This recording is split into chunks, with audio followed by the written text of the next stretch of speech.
मैं अभी कुंवारी लड़की हूँ, लेकिन मैं 4 बार प्रेग्नेंट हो चुकी हूँ।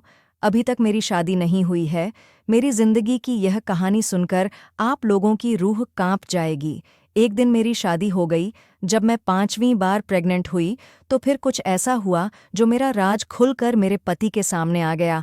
फिर मेरे पति ने मेरे साथ जो किया उससे देखकर मेरे पैरों तले से ज़मीन ही निकल गई। क्योंकि मेरा पति तो मेरा नाम मुस्कान है। मैं एक बहुत ही अच्छे घर से संबंध रखती हूँ। मेरे घर मैं और मेरी मम्मी पापा रहते थे। हम अपने परिवार में बहुत खुश थे। एक दिन अचानक कुछ ऐसा हो गया जिसने मेरी पूरी जिंदगी को ही बदल कर रख दिया। मैं और मेरे मम्मी पापा, हम तीनों लोग शॉपिंग मॉल से घर वापस आ रहे थे। तभी अचानक रास्ते में हमारे गाड़ी का एक्सीडेंट हो गया और मौके पर ही मेरी मम्मी पापा का देहांत हो गया और मेरी भी बहुत हालत गंभीर हो गई थी। मैं अस्पताल में एडमिट थी। जब मुझे होश आया तो मैं चीखती हुई अपनी मम्मी पापा को आवाज़ देने लगी कि मेरे मम्मी पापा कहाँ हैं। मैं अपनी माँ और पापा के बिना एक पल भी नहीं रह सकती थी, क्योंकि वह दोनों लोग मुझे बहुत प्यार करते थे, मेरा बहुत अच्छे से देखभाल करते थे, हर वक्त मेरी छोटी छोटी ख्वाहिश को पूरा करते रहते थे। लेकिन मुझे क्या पता था कि एक छोटा सा हादसा मेरा सब कुछ बर्बाद कर देगा। मैं जब 12 साल की थी तब मैं स्कूल जाती तो मेरी मम्मी समझाती हुई कहने लगती कि देखो, स्कूल में किसी से भी शरारत मत करना, और हाँ, लड़कों से तो एकदम ही दूर रहना। टिफ़िन टाइम से खा लेना और अच्छे से ध्यान लगाकर पढ़ना, सीधे स्कूल जाना और सीधे ही वापस घर चली आना। मेरी मम्मी हर एक छोटी सी छोटी बातों को समझाती रहती थी, क्या सही है और क्या गलत है। लेकिन मुझे क्या पता था कि एक पल में ही मेरा सब कुछ बिखर कर खत्म हो जाएगा। आज मेरे पापा जॉब से घर वापस आए तो आज उन्हें कंपनी में से कुछ पैसे एडवांस मिले थे, जो मेरे पापा घर पर आते ही हम लोगों से कहने लगे कि ठीक है, जल्दी से तैयार हो जाओ, आज हम शॉपिंग करने चलते हैं, जिसको जो सामान चाहिए वह अपना अपना ले लें। मैं तो बहुत ज़्यादा खुश हो गई थी, क्योंकि मेरा बहुत मन था कि मैं अपने लिए कुछ अच्छा सा ड्रेस वगैरह खरीद लूं। तो मैं जल्दी से फटाफट तैयार होने के लिए चली गई। मम्मी भी तैयार हो गईं। अब हम दोनों लोग पापा के साथ घर से निकले और सीधे शॉपिंग मॉल पहुंच गए थे। बहुत अच्छे से शॉपिंग कर लिए। जब हम लोग शॉपिंग करके वापस लौटने लगे तो अचानक से रास्ते में हम तीनों का एक्सीडेंट हो गया। उसके बाद से मुझे कुछ भी नहीं पता था। जब मुझे होश आया तो मैं अपने मम्मी पापा के बारे में पूछने लगी कि मेरे मम्मी पापा कहाँ हैं। मैं चीखने और चिल्लाने लगी तो अचानक से ही डॉक्टर मेरे पास आए और कहने लगे कि तुम आराम करो और तुम्हारी रिश्तेदार में कौन कौन है, तुम मुझे नंबर दे दो, मैं उन्हें बुला देता हूँ। उनके मुंह से ऐसी बातें सुनकर तो मेरे रोंगटे खड़े हो गए थे। मैं चीखती हुई डॉक्टर साहब से पूछने लगी कि आप बताएंगे मेरे मम्मी पापा कहाँ हैं। तो डॉक्टर ने सिर झुकाकर कहने लगे कि तुम्हारे मम्मी पापा के तुरंत ही मौत हो गई, बस तुम जख्मी थी, कुछ लोग तुम्हें यहाँ पर लेकर आए हैं। यह बात सुनकर मैं चीखने और चिल्लाने लगी, फौरन बिस्तर पर गिर गई और फिर मुझे कितने दिनों तक होश नहीं आया था। यह सब तो मुझे मालूम नहीं है। जब होश आया तो एक औरत मेरे पास आई और वह मुझे अपने घर लेकर गई। अब वह औरत कौन थी मुझे खुद नहीं पता था, क्योंकि मेरी तबीयत बहुत गंभीर थी और मुझे कुछ नहीं पता था कि वह औरत कौन है और मैं किसके घर रहने के लिए आई हूँ। बस मैं खोई खोई सी रहती थी और बेड पर ही बैठी रहती थी। एक दिन वह औरत मेरे पास आई और कहने लगी कि बेटी, यह लो, खाना खा लो। जब वह औरत मेरे पास आती तो मैं चीखने और चिल्लाने लगती कि तुम कौन हो, मेरे पास से दूर हो जाओ, मुझे कुछ भी नहीं खाना। और मैं बेड का सारा बिस्तर इधर के उधर फेंकते हुए सब कुछ बिगाड़ देती थी। एक दिन उसका बेटा मेरे पास आया और मुझे जोर से थप्पड़ मारा और कहने लगा कि तुम्हें जरा भी तमीज़ नहीं है। मेरी माँ तुम्हें अस्पताल से घर लेकर आई है और खाना तुम्हें देने के लिए आई है, और इस पर तुम चीखने चिल्लाने लगी। जब मेरी माँ ने मुझे उसे डांटते हुए दे देखा तो माँ मेरे पास आई और मुझे एक जोर से थप्पड़ मारते हुए कहने लगी कि आज के बाद तुम्हें उसे डांटते हुए देखा तो फिर तुम्हारा खैर नहीं। मेरी माँ रोती हुई खाने का प्लेट उठाई और कमरे से बाहर चली गई। वह लड़की एक तरफ मायूस होकर बैठ गई। मैं मुस्कान के पास गया और उसे समझाने लगा कि देखो, तुम अच्छे से रहा करो, लेकिन वह फिर भी चिल्लाते हुए कहने लगी कि मुझे अपने मम्मी पापा के पास जाना है। मेरे मम्मी पापा कहाँ हैं? अब मैं उसे कैसे बताऊं कि उसके मम्मी पापा का देहांत हो गया है और तबीयत खराब होने की वजह से उसे कुछ भी याद नहीं है। मैं उसे उसी कमरे में छोड़कर अपने कमरे में चला गया। मेरी माँ मेरे पास आई और मुझसे कहने लगी, देखो बेटा, उसकी तबीयत बहुत खराब है। डॉक्टर ने कहा है कि अगर उसे हमें सही करना है तो उसी के मुताबिक हमें रहना होगा। वह जो कहेगी हमें वही करना होगा। इसलिए हम उसको डांट नहीं सकते हैं, बस केवल उसे प्यार से समझा सकते हैं और उसे हर एक चीज़ सिखा सकते हैं, क्योंकि उसकी दिमागी हालत भी कुछ ठीक नहीं है। मेरी माँ ये कहते कहते रोने लगी और मैं बोला, माँ, आप फिक्र ना करें, वह बिल्कुल ठीक हो जाएगी। अभी हम दोनों यही सब बातें कर रहे थे कि किचन से बर्तनों की आवाज़ आई। फिर फौरन मैं और मेरी मम्मी किचन की तरफ चले गए। किचन की तरफ जाकर हम दोनों ने जो देखा, उसे देखकर हमें थोड़ा सा खुशी मिला, क्योंकि वह जो खाना छोड़ दी थी वहीं खाना खा रही थी। हम लोग वहीं पर उसे छोड़कर अपने अपने कमरे में चले गए थे। थोड़ी देर के बाद वह लड़की मेरे कमरे में आई और कहने लगी कि मेरे मम्मी पापा कहाँ हैं, मेरे मम्मी पापा कब आएंगे। उसकी ऐसी हालत देखकर तो ऐसा लगता था कि जैसे उसके दिमागी हालत बहुत ज़्यादा खराब है। थोड़ा थोड़ा वह पागल भी हो गई है। फिर हमने उसे समझाते हुए कह दिया कि तुम्हारे मम्मी पापा कुछ दिनों के लिए कहीं दूर चले गए हैं, इसीलिए तुम हम लोग के पास रहोगे। अब उसे अभी नहीं पता था कि मेरी माँ उसकी मौसी है और मैं उसका भाई हूँ। फिर मुस्कान कहने लगी, वह औरत कहाँ है? मैं उसे समझाते हुए कहा कि वह औरत तुम्हारी मानसी है, तुम उसे मानसी कहाँ करो। मेरी बात सुनक वह कहने लगी कि मानसी कहाँ है। मैंने उसे बगल के कमरे का रास्ता बता दिया। मुस्कान मम्मी के कमरे में चली गई। अब धीरे धीरे मुस्कान को भी हम लोगों समझाइए बातों पर थोड़ा थोड़ा असर आने लगा था, नहीं तो कुछ भी कहने से पहले ही पूरे घर को अपने सर पर ले लेती थी। अब धीरे धीरे हम लोगों के घरों में सुधार भी आ गया था। मेरी मम्मी एक दिन मुझसे कहने लगी कि ले जाओ, मुस्कान को कहीं बाहर घुमाकर ले आओ, थोड़ा बहुत घूमेगी तो इसका तबीयत ठीक होगा। मैंने भी कह दिया, ठीक है मम्मी, मैं इसे लेकर जाता हूँ और कहीं घुमाकर ले आता हूँ। मैं मुस्कान को लेकर पार्क में चला गया। नेहा बहुत ही खूबसूरत लड़की थी, लेकिन उसकी दिमागी हालत खराब होने की वजह से वह अपना ठीक से देखभाल नहीं कर सकती थी। कैसे रहना है, कैसे खड़ा होना है, कैसा कपड़ा पहनना है, वह सब मुझे और मेरी मम्मी को ही देखना था। फिर अचानक से पार्क में आइसक्रीम वाला दिख गया और वह जोर जोर से कहने लगी कि मुझे आइसक्रीम चाहिए, मुझे आइसक्रीम चाहिए। मैं भी उसे वहीं पर बैठा दिया और उससे कहा कि यहीं पर बैठी रहना, मैं अभी तुम्हारे लिए आइसक्रीम लेकर आता हूँ।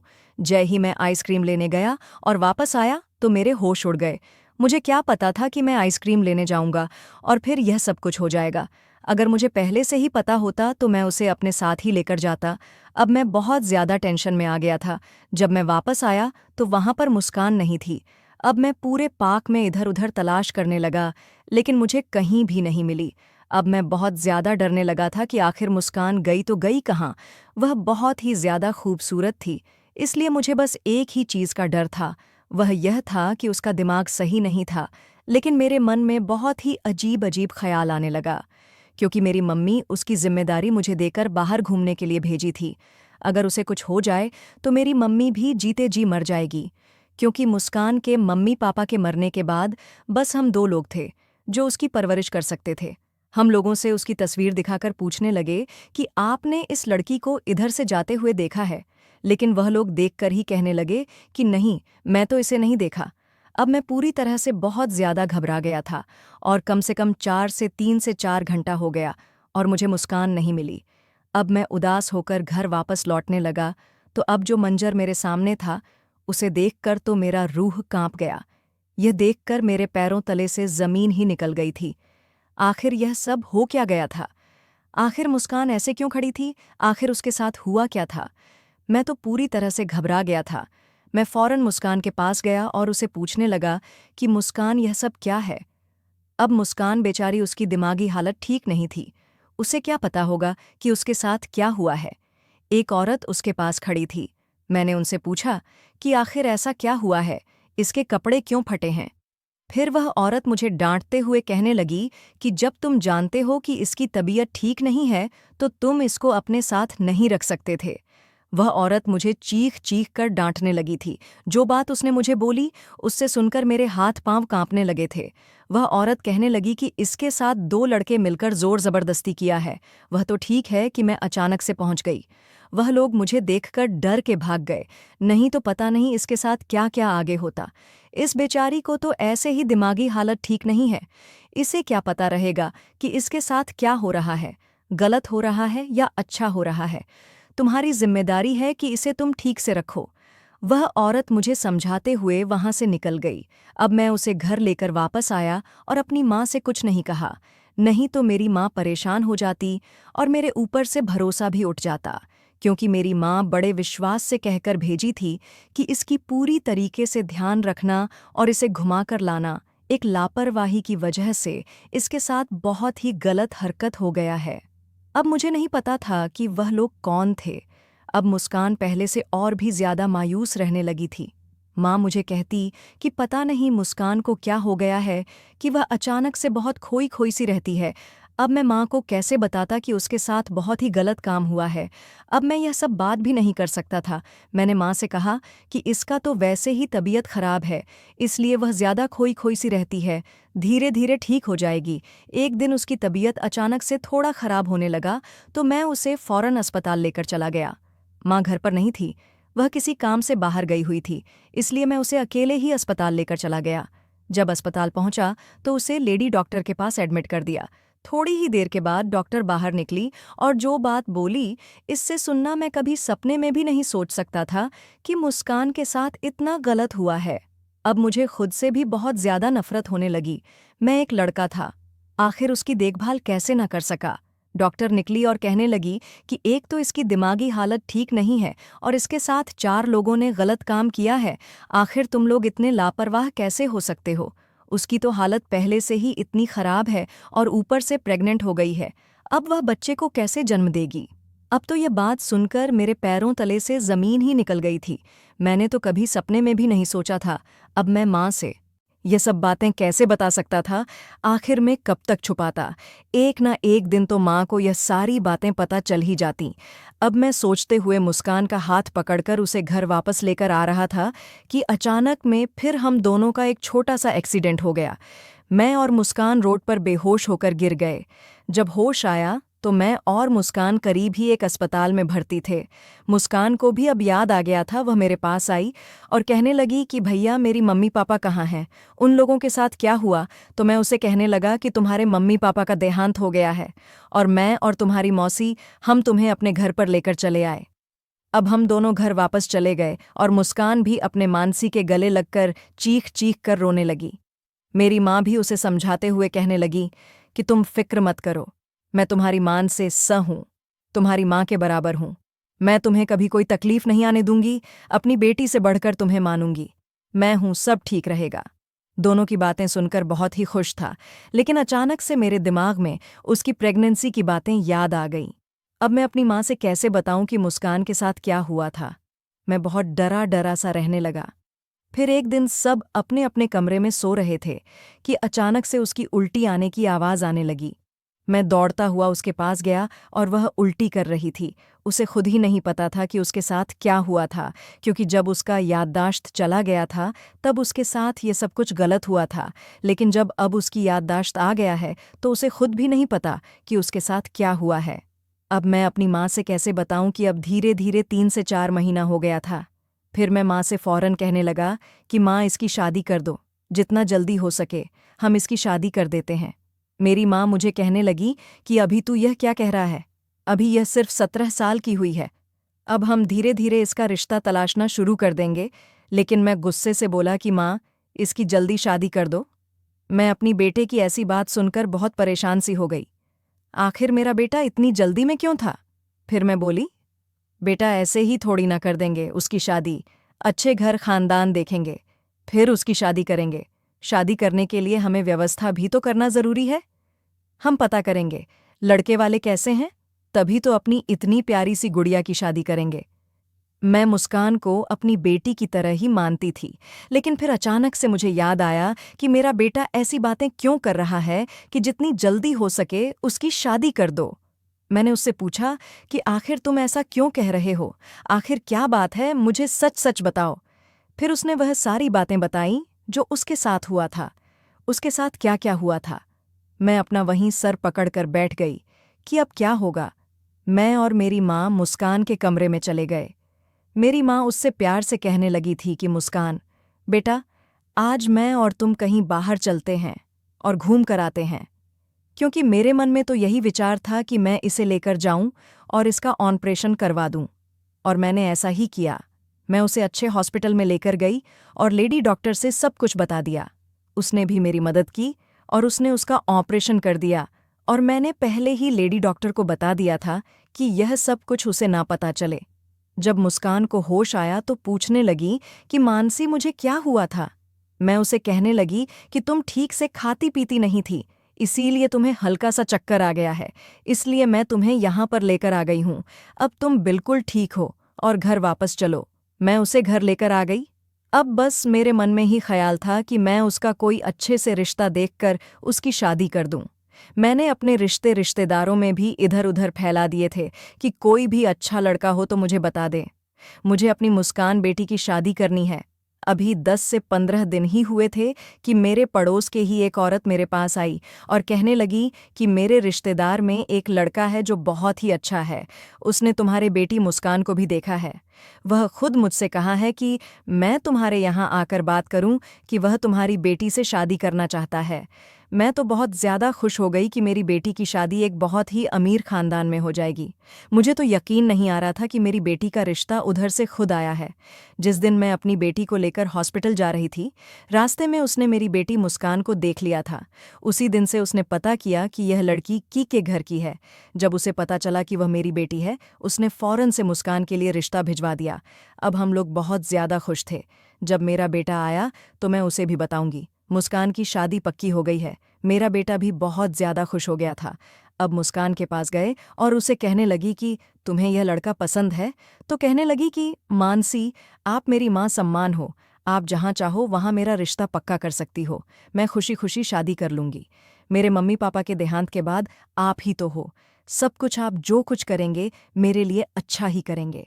मुस्कान के मुंह से ऐसी बातें सुनकर मेरी आंखों से आंसू बहने लगे और मेरा बेटा मेरे पास आया और कहने लगा कि माँ, आप फिक्र न करें, मैं सारी तैयारी कर दूंगा। मेरे घर पर शादी की चहल पहल होने लगी थी। मेरी बहन मुस्कान भी दुल्हन बन बैठी थी। मैं उसके पास गया, उसके सर पर अपना हाथ मुस्कान और मेरी आंख में आंसू भी आ गए। मुस्कान भी मेरी आंखों में आंसू देखकर रोने लगी। मैंने उसे कहा कि पगली, तू क्यों रो रही है? तुझे तो एक न एक दिन यहाँ से जाना ही है। हम दोनों गले लगकर रोने लगे। उसके बाद मैं समझाते हुए कमरे से बाहर निकल गया। थोड़ी देर के बाद बारात आ गई और मेरी बहन की शादी भी हो गई और वह अपने ससुराल चली गई। फिर कुछ दिन के बाद मुस्कान के घर से कॉल आया और वह कॉल मेरी माँ ने उठाई और जैसे उधर से आवाज़ आई और मेरी माँ चक्कर खाकर गिर गई। मैं तुरंत भागता हुआ माँ के पास गया और पूछने लगा कि माँ, ऐसा कौन सी बात हो गई जो आप इस तरीके से ज़मीन पर गिर गई? मेरी माँ घबराती हुई वहीं सोफे पर बैठ गई और मैं जल्दी से एक गिलास पानी लेकर आया और माँ को पिलाने लगा और पूछा कि माँ बताओ, आखिर ऐसा क्या हुआ है जो आप इतना परेशान हो? मेरी माँ की हालत ऐसी थी कि वह कुछ कह नहीं पा रही थी। फिर मैंने माँ से कहा, माँ, आप रिलैक्स हो जाओ, फिर उसके बाद बताओ आखिर क्या बात है। फिर मेरी माँ थोड़ी देर के बाद कहने लगी कि बेटा, मुस्कान के घर से कॉल आया था और वह लोग कह रहे हैं कि मुस्कान को घर से निकाल देंगे, उसे तलाक दे देंगे। उन्हें पता नहीं कहाँ से सारी बात उन लोगों को पता चल चुकी है कि मुस्कान पहले से ही प्रेग्नेंट थी। अब हम दोनों माँ और बेटे फौरन मुस्कान के ससुराल चले गए और वहाँ जाकर जो मेरे नज़र के सामने था वह सब मुझे हैरान कर देने वाला था।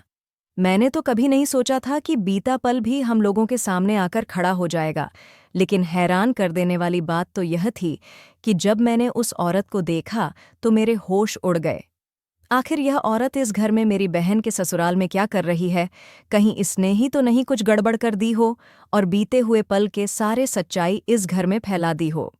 जब आगे से आवाज आई, बेटे, तुम्हें यही घर मिला था अपने घर के पाप मेरे भतीजे के ऊपर डालने को।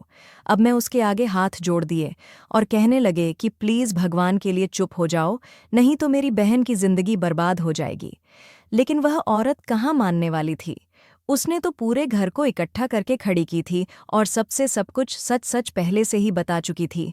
अब मेरी बहन मेरे पास आई और कहने लगी थी रोशन भैया, यह सब लोग क्या कह रहे हैं कि मैं बदचलन औरत हूँ? आखिर मेरे साथ ऐसा क्या हुआ है? यह लोग मेरे ऊपर इल्ज़ाम पर इल्ज़ाम लगाए जा रहे हैं, मुझे बहुत भला बुरा कह रहे हैं। आखिर ऐसा क्या हुआ है, कोई मुझे सच सच बताओ। अब मैं सबसे पहले सबके सामने हाथ जोड़ दिए और सारी सच्चाई बताने लगा कि कैसे कैसे क्या क्या हुआ था। अब सारी सच्चाई सबको पता चल चुकी थी और जो औरत मेरी बहन को बचाई थी वही औरत मेरी बहन की बुआ थी। अब मेरी माँ सबके सामने हाथ जोड़ सबसे माफ़ी मांगने लगी और कहने लगी कि हालात से मजबूर होकर बिना कुछ कहे बिना कुछ बताएं हमने यह रिश्ता आप लोगों के घर में कर दिया। हमसे बहुत बड़ी गलती हो गई, लेकिन ये गलती की सज़ा मेरी बेटी को मत दो। या तो बेचारी है, इसे तो खुद नहीं कुछ पता कि इसके साथ क्या कुछ हुआ था। उस टाइम तो इसकी दिमागी हालत भी ठीक नहीं थी। इस बेचारी को तो ये भी नहीं पता कि इसके साथ क्या कुछ हुआ है। मेरी बेटी मेरे पास आई और पूछने लगी कि मानसी, आखिर मेरे साथ क्या हुआ था जो यह लोग मेरे ऊपर इल्ज़ाम लगाए जा रहे हैं?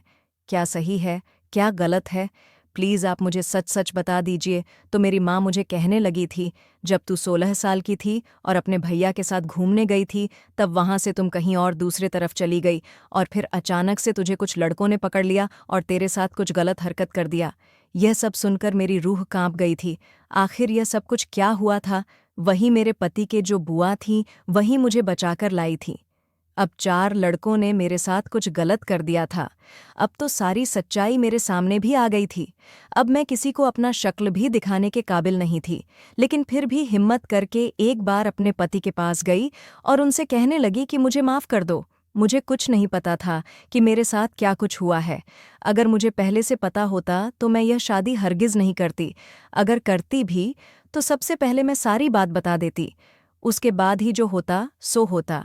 लेकिन मेरा पति तो चिल्लाता हुआ कहने लगा कि तुम मेरे नज़रों के सामने से दूर हो जाओ, मुझे तुम्हारी शक्ल भी नहीं देखनी। अब मैं कैसे अपने पति से दूर चली जाऊं, क्योंकि मैं फिर से प्रेग्नेंट हो चुकी थी। लेकिन फिर भी मैं क्या कर सकती थी? मेरे ससुराल के लोग मेरी एक न सुनी और मैं अपने मानसी माँ और भाई के साथ घर से जाने लगी। फिर अचानक से पीछे से आवाज़ आई, मुस्कान रुक जाओ अपने पति की। मुझे ऐसी बातें सुनकर मेरा दिल तो बैठ गया। मेरे पति मेरे पास आए और कहने लगे कि नेहा, मुझे माफ़ कर दो। मुझे तुम्हें इस तरीके से जाने के लिए नहीं कहना चाहिए था, लेकिन तुम खुद बताओ, जब अचानक से कोई इंसान इतना बड़ा सच सुनेगा तो उसके दिल पर क्या गुजरेगी। लेकिन फिर भी मैंने सोचा कि तुम तो उसे टाइम बहुत मासूम थी और तुम्हारे दिमाग की हालत भी ठीक नहीं थी, लेकिन मुझे उन सब बातों से कोई फ़र्क नहीं पड़ता। पता है, मैं तुम्हें दिल से अपना पत्नी मानता हूँ। अब मैं अपने पति के पैरों में गिर गई और मैं रोने लगी। मेरे पति मुझे उठाकर अपने सीने से लगा लिए और कहे कि मुझे तुमसे कोई गिला शिकवा नहीं है। मैं और मेरे पति बुआ के पास गए और उनसे भी कहने लगे कि बुआ, मुझे माफ़ कर दो। मुझे इन सब के बारे में कुछ भी नहीं पता था। मेरे पति भी कहने लगे कि हाँ बुआ, जो हुआ, अब हम बीते हुए बातों को भूलकर एक नई जिंदगी की शुरुआत करते हैं। मेरी बुआ भी आशीर्वाद देते हुए कहने लगे कि तुम लोग हमेशा खुश रहो, आबाद रहो। अब मेरे मानसी माँ और मेरा भैया दोनों लोग अपने घर चले गए और मैं अपने ससुराल में बहुत खुश रहने लगी थी। मेरे पति भी मुझे बहुत मानते थे। पहले बीते हुए पल को हम सब लोग भूल गए और एक नई जिंदगी की शुरुआत की। दोस्तों, अगर आपको यह वीडियो पसंद आया हो तो वीडियो को लाइक और चैनल को सब्सक्राइब करें।